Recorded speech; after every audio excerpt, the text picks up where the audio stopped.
നേരത്തെ ഷൈജു പറഞ്ഞ പോലെ വർഷങ്ങളായി മുടക്കമില്ലാതെ അതിവിപുലമായി നല്ല പങ്കാളിത്തത്തോടുകൂടി ഇങ്ങനെ ഒരു സാംസ്കാരിക ഘോഷയാത്രയിൽ അതിൻ്റെ തുടർച്ചയിൽ നല്ല പങ്കാളിത്തത്തോടുകൂടി ഇങ്ങനെയൊരു സാംസ്കാരിക ഘോഷയാത്രയിൽ അതിൻ്റെ തുടർച്ചയിൽ സമ്മേളനവും നടത്തുന്നതിൽ ഏറെ സന്തോഷമുണ്ട്. അതിന് യൂണിയൻ നേതൃത്വത്തെ ഞാൻ പ്രത്യേകം അഭിനന്ദിക്കുകയാണ്. ഇത്തവണ ചതയം ഒപ്പം തന്നെ ഞാൻ നോക്കിയപ്പോൾ ആഗസ്റ്റ് 20 ഗുരുവിൻ്റെ ജന്മദിനം. ഇത് രണ്ടും ഒന്നിച്ചാണ്. ആഗസ്റ്റ് 20 ചതയവും ഒന്നിച്ചാണ് ഇത്തവണ വന്നത്. 170 ജന്മദിനമാണ്. അതേപോലെ തന്നെ ഈ വർഷം 170 ജയന്തി ആഘോഷിക്കുമ്പോൾ ഉള്ള സവിശേഷത സർവമത സമ്മേളനത്തിൻ്റെ 100ാം വർഷമാണ്. ആലുവയിൽ പലമത സാരവും വേഗം എന്ന കാഴ്ചപ്പാട് മുന്നോട്ട് വെച്ചുകൊണ്ട് എല്ലാ മതങ്ങളുടെയും സാരം ഒന്ന് തന്നെയാണ് എന്ന ഏറ്റവും ഉദാത്തമായ കാഴ്ചപ്പാട് മുന്നോട്ട് വെച്ചുകൊണ്ടാണ് ഗുരുദേവൻ ആലുവയിൽ സർവമത സമ്മേളനം ചേർന്നത്. തൻ്റെ മതം മാത്രമാണ് ശരി എന്ന് ശാഠ്യം വല്ലാതെ വർദ്ധിച്ചു വരുന്ന ഇന്നത്തെ കാലഘട്ടത്തിൽ 100 വർഷങ്ങൾക്ക് മുമ്പ് ഗുരുദേവൻ സംഘടിപ്പിച്ച ആ സമ്മേളനത്തിന് സവിശേഷമായ ചരിത്ര പ്രാധാന്യമുണ്ട്.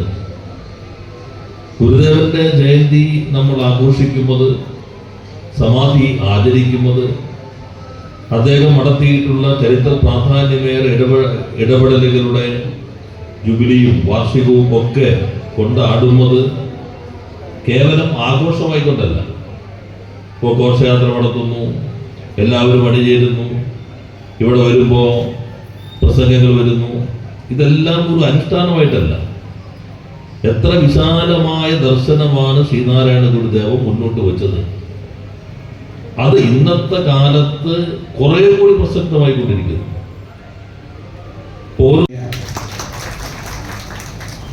ഈ മനോഹരമായ ദിവസം ഞാൻ എല്ലായിടത്തും പറയുന്നു, കേരളത്തിലെ ഏറ്റവും വലിയ ചതയദിന റാലി നടക്കുന്നത് പറവൂരിലാണ്.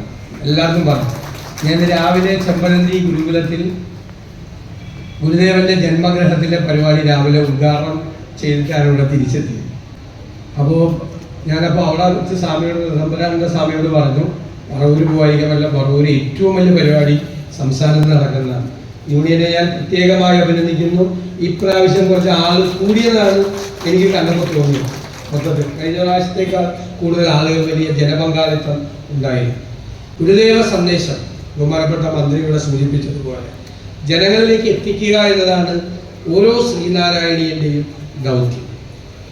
അദ്വൈത ദർശനമാണ് ശ്രീനാരായണ ദർശനം. അദ്വൈത ദർശനമാണ്.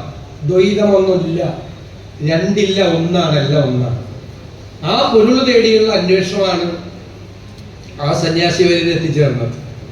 പൊരുൾ തേടിയുള്ള അന്വേഷണത്തിലെത്തി പൊരുൾ കണ്ടെത്തി കഴിഞ്ഞാൽ പിന്നെ ഒന്നും അറിയാനില്ല, യാതൊന്നുമേ അറിയാനില്ല എന്നാണ്. എല്ലാ അറിവുമായി എല്ലാ സന്യാസിമാരും പിന്നീട് ഹിമാലയ സ്വാമികളിലേക്കും മറ്റും മടങ്ങിപ്പോകും. കാരണം പിന്നെ ഒന്നുമില്ല ജീവിതത്തിൽ, ഒന്നും ബാക്കിയില്ല. പക്ഷെ ഒരേ ഒരു സന്യാസി വര്യൻ മാത്രം ഈ പൊരുൾ കണ്ടെത്തിയിട്ടും വേറെ എങ്ങും പോകാതെ, സ്വന്തം ആത്മനിർവൃത്തിക്ക് വേണ്ടി പോകാതെ ആ ഉത്തുംഗമായ ശൃംഗത്തിന്റെ മുകളിൽ നിന്നുകൊണ്ട് താഴേക്ക് നോക്കി. താഴെ കാണുന്ന സാധാരണ മനുഷ്യരുടെ ദൈന്യത, അവരുടെ സങ്കടങ്ങൾ, അതെല്ലാം നോക്കി. ആദർശനിഷ്ഠമായ മാനവികതയാണ് ശ്രീനാരായണീയ ദർശനത്തിന്റെ കേന്ദ്രഭാവം. മാനവികതയാണ്, മനുഷ്യത്വമാണ്, മനുഷ്യനെ നന്നാക്കലാണ്. KP അപ്പസാറിന്റെ പുസ്തകത്തിൽ പറയുന്നത് ഭാവരോഗത്തിന്റെ വൈദ്യൻ എന്നാണ് ഗുരുദേവനെ വിശേഷിപ്പിക്കുന്നത്. ഭാവരോഗത്തിന്റെ വൈദ്യൻ.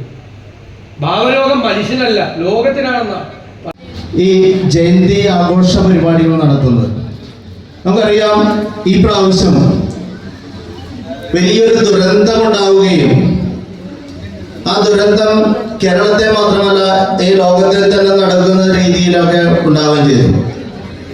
അങ്ങനെ ഒരു വലിയ ദുരന്തമുണ്ടായപ്പോ അതിനെ കൈത്താങ്ങാവാൻ ഏറ്റവും ആദ്യം പ്രവർത്തിച്ച സംഘടനകളിൽ ഒന്നാണ് പറവൂർ SNDP യൂണിയൻ. പിറ്റേ ദിവസം തന്നെ 3 യൂത്ത് മൂവ്മെന്റ് പ്രവർത്തകരെ അവിടുത്തെ സന്നദ്ധ പ്രവർത്തനത്തിനായി പറവൂർ എസ്എൻഡിപി യൂണിയൻ നിയോഗിക്കുകയും അവരവിടെ പോയി ഏതാണ്ട് ഒരാഴ്ചക്കാലം അവിടുത്തെ പ്രവർത്തനങ്ങളിൽ ഏർപ്പെടുകയും ചെയ്തു. നിങ്ങളുടെ മുന്നിൽ നിൽക്കുന്നത്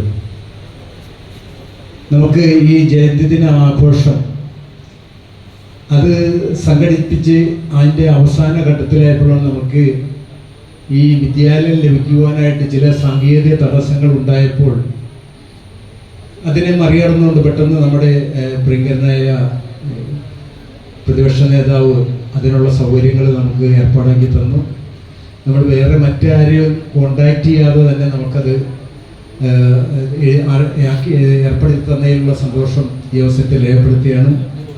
അതോടൊപ്പം തന്നെ നമുക്ക് എല്ലാ കാര്യങ്ങളും നമ്മളുടെ സ്കൂളിൻ്റെ കാര്യങ്ങളിലായാലും ഒക്കെ നിർവഹിച്ച് തന്നിട്ടുള്ള നമ്മുടെ പ്രിയങ്കരനായ മന്ത്രി ശ്രീ പിരി രാജീവ് അവറുകളാണ്.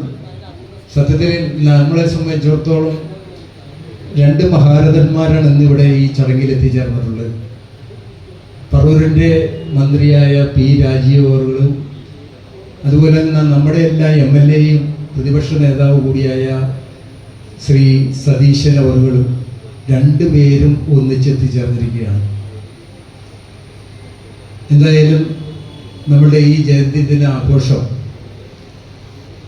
72 ശാഖകളിലെ ശാഖാംഗങ്ങളെ പങ്കെടുപ്പിച്ചുകൊണ്ടാണ് നമ്മൾ ഇന്നത്തെ ഈ ചടങ്ങ് സംഘടിപ്പിച്ചിട്ടുള്ളത്.